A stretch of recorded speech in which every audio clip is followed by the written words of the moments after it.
Welcome to this episode of Weekly Insights with Joanie. And the material and slides for this episode are edited versions of my new online course, Finding True Love, which is exclusively on udemy.com. And what we're going to do today is follow up on what we did on the last episode, which was the first process for reframing your perception of love. And in this video, we're going to talk about the second process, which is listening to what it is you actually say to yourself. To begin listening to a new voice within you, you must first be aware of what has been the predominant voice you have been listening to up to now. This is how you become conscious of the inner dialogue you have with yourself.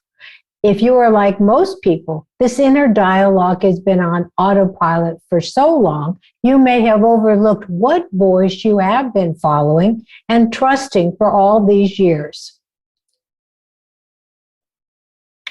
For most people, the predominant voice is their inner critic. This voice speaks to you through fear and anger and sadness and fosters a longing for a time that takes you out of your present moment. The closer you pay attention to what it is saying, whose voice you hear in your head may surprise you. What really might surprise you is that the voice you hear, this inner critic voice, changes depending on the message it is sending you. So the inner critic doesn't always use the same voice. For me, as a child and then later as an adult, I came to be aware that the inner critic's voice that I was following was actually the voice of my mother. In my first two books and later in my online courses, I shared how my childhood experiences shaped the narrative of my inner critic. The message it instilled into me was that I was not worthy of being loved and happy. This message was based on what my mother had said to me when I was young.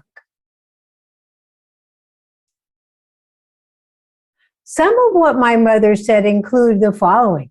You don't have friends because nobody wants to be your friend, or you will never be happy. But it was not always my mother's voice I heard. Other times I heard my inner child declaring, I don't fit in. I'm an outsider. I'm not lovable. When I consciously started to listen to my inner critic's voice, and then I connected it, that inner dialogue, with how it was making me feel, that's when I started to make big changes for myself. So let's talk about how you, for yourself, can stop what you're saying to yourself and change the dialogue. There are many ways to positively change your inner dialogue, but one way has universal applications. It involves recognizing the connection between what your inner critic is saying to you and your limiting beliefs. Once you are aware of this connection, you can begin dissolving your limiting beliefs. The more you let go of your limiting beliefs, the more power you can reclaim from them.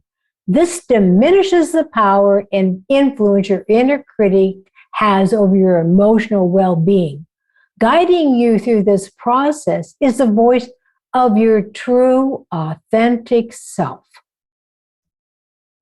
It is so possible that over your lifetime, you have indeed confused your inner critic's voice and the voice of your true, authentic self.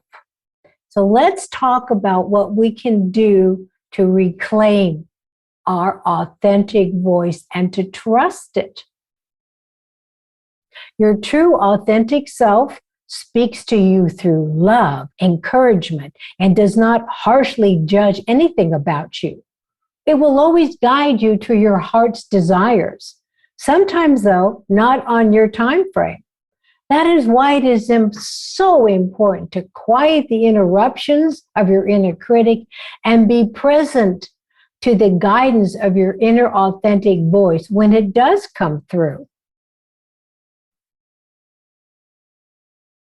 Being present and listening to the voice of your true authentic voice are important, but you will want to learn to trust its guidance. The less you believe in the fearful stories your inner critic weaves about you, the more you will trust the infallible guidance of your true authentic voice. From there, all you have to do is follow that guidance, which is following your heart. To help you integrate what you're learning, the next slide is going to talk about how to take a limiting belief and turn it positive. Create some time for the following. When you hear the negative voice of your inner critic, say to yourself silently or out loud the following: no, that is not true. Turn the limiting belief into its positive opposite by saying, I am loved enough to be, or I am smart enough to do, or I'm good enough friend to have, or I will succeed because. What we have been talking about is emotional and powerful issues. For more information, please see my online course, Finding True Love, by visiting udemy.com. And in our next episode, we're going to talk about the third process to reframe your perception of self-love.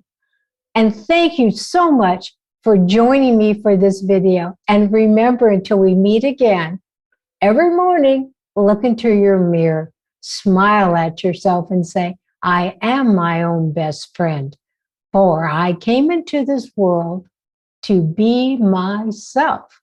For that I came. And thank you and all my best.